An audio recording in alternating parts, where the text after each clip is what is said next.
Here's another Kick-Ash Rock on the Range moment. Brought to you by Vapor Station. Kickin' ash every day. Your Rock Station 99.7 The Blitz. What's going on? It is Hales live from the Blitz Taco Bell stage at Rock on the Range. And it is so fitting that my very first band that I'm interviewing this weekend is my favorite band. It's Trivium. Yes. Hello. We're so happy to see you. We got Paolo, Matt, and Corey. How are you guys doing today? Great. Very happy to see you here today. I know. I was actually going to ask, can we reminisce real quick on like our history with Rock on the Range and just in general? Because I saw you guys here in 2012. Nuts. I believe I gave you Nintendo 64 games. Yep. Yes. And since then, I have been just like, I think this is my 14th time seeing you guys this weekend. That was when we were giving out like tickets. Yeah, you were for doing like games. drum heads and tickets and We still stuff, have right? so many 64 games. What did you do with those? We have still them have all. them. They're You at still have them? warehouse, Yeah. Do you guys play them? I think we need need to bring them back out because that's by far my favorite console ever. Well, that was in 2012, and then you guys were just here last time as probably PTSD flashbacks for you, Matt, because that was when you blew your voice out. Absolutely, yeah. Let's see how I can break that story down as quickly as possible. Yeah, so I knew that my voice was hurting on that tour, and I knew that when I woke up the day of Rock on the Range, which was the biggest show of the run, that something wasn't right. So I literally gave everything that I had left. By the end of the show, I couldn't even speak anymore. Oh, my goodness. Had to fly home immediately. The first text I got when we landed was a text from Matt from Avenged Sevenfold, and he actually said, "Hey, man, I heard you hurt your voice. Is there anything I can do to help you out?" I was pretty blown away, and I asked him, "Well, what did you do?" And he said, "Well, here's my singing teacher's name, and I've been training with Matt's teacher ever since that moment. And thanks to that, my singing's in a better place it's ever been. I'm actually screaming again, and the screaming is better than it ever used to be. It's a completely different technique, but it sounds more intense than it used to." So what we determined was, I joined the band when I was 12 and was singing in the band when I was 12. And when you're 12, your voice isn't very good, so it's just screaming in the band. And gradually over the years, adding singing, but the screaming had been incorrect from the beginning. And so now we fixed that. So it took many years of rebuilding. Yeah, well, all three of you actually do vocals on stage as well, right? So that has to help your voice out a little bit too. A bit. Well, now with this new screaming and proper singing technique, I can sing and scream forever. It's you're kind of good to like go. we're back to how we used to be. It was where like Corey and I primarily just did, the backing parts. We didn't have to take as much of the main stuff. And for a while, me and Corey were having to pick up a lot more stuff as Matt was rebuilding his voice. And on a plus side, I feel like it's made Corey and I's backing vocals even better because we had to do more. But it's nice to have, Matt at 100% again. And when it comes to making the set, everything's on the table now. We weren't able to play a lot of songs just because it wouldn't have worked out without him. Yeah, and now we're doing Rain, second song every day. We just played Shattering the Skies Above, which kids couldn't believe. And my goodness. I watched the cell phone video. It's like terrible video quality, but my voice sounds brutal. It sounds better than it's ever sounded. That's actually the one song from you guys that I've wanted to hear, and I've never heard it live. I think, we may be coming back in the fall for a headliner, so we're definitely going to be... We're going to try to rotate as much stuff that people... stuff we just haven't played here, because, when we play short sets, we kind of have to, focus in on certain songs, and, we want to play some deeper cuts, but when you're playing to a new audience, you're like, well, we got to play stuff that the majority of people might know, or new people would want to hear. So, and especially for you guys, you have such a plethora of albums now, but this new one, Silence in the Snow, it's your most... I would say commercially accepted album. Most anthemic. That's a much better word than commercial. I will take that. Well, what's been great, though, is we have a record and songs now that are getting out to this wider audience. I would say the Rock on the Range audience.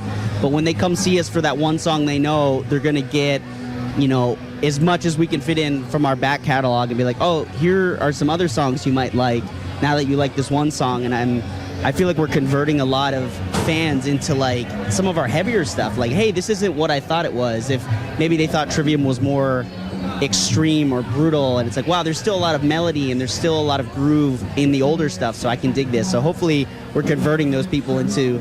Well, I was actually going to ask, because whenever you guys first started, super heavy, and I'm sure you guys had most of your new fans who are like, oh, you're super heavy, I'm really into this, and I'm going to get into that. But now you've got kind of the opposite of that, where you have a lot of people who are into more radio rock finding out about you. We gained a whole new plethora of fans through Until the World Goes Cold first.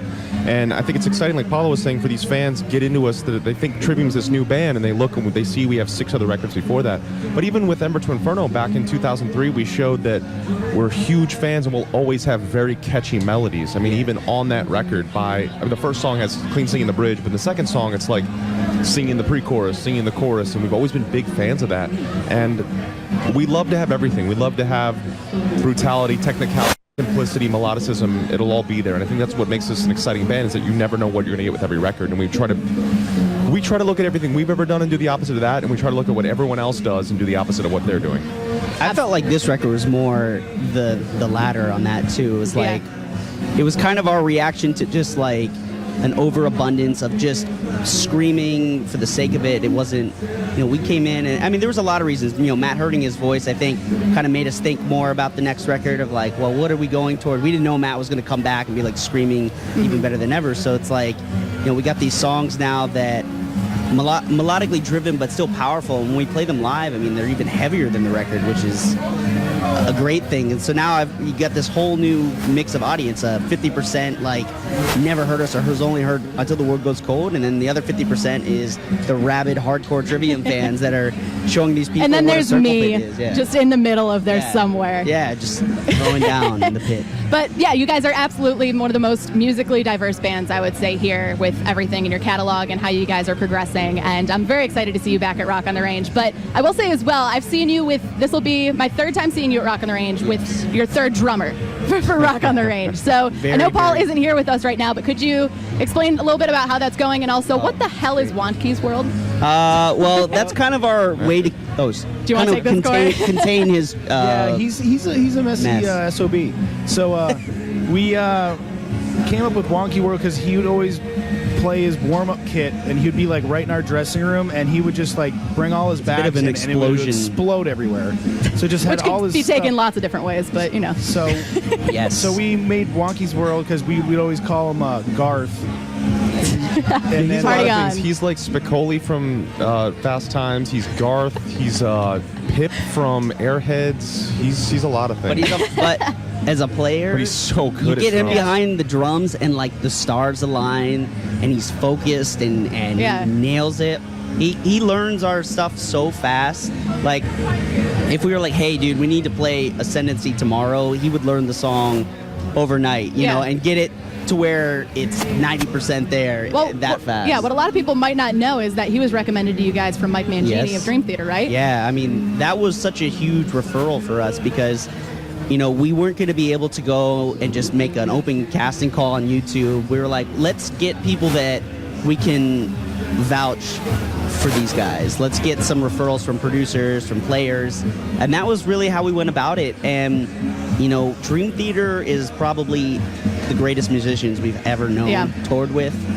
We trust their judgment when it comes to playing probably more than anyone. And when I suggested hitting up Petrucci for, Matt hitting up Petrucci, it was like within an hour or two we had Paul's name and number.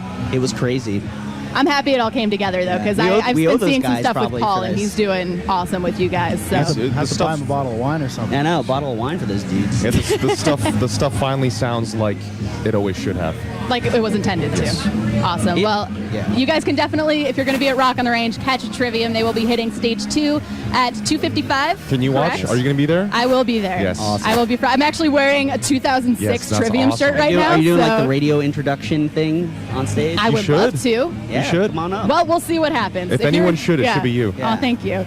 I love these guys. So if you are going to be at Rock on the Range, definitely do not miss Trivium. If you're not going to be at Rock on the Range, catch them. You guys said you would probably be back in the fall sometime, right? Keep an eye on the internet. On the internets. Just look up Trivium. You'll find them. I love these guys. I've got Corey, Matt, Paolo, Trivium, and we're broadcasting live from Rock on the Range 2016, the Blitz Taco Bell stage. It's Hales for your rock station 99.7 The Blitz.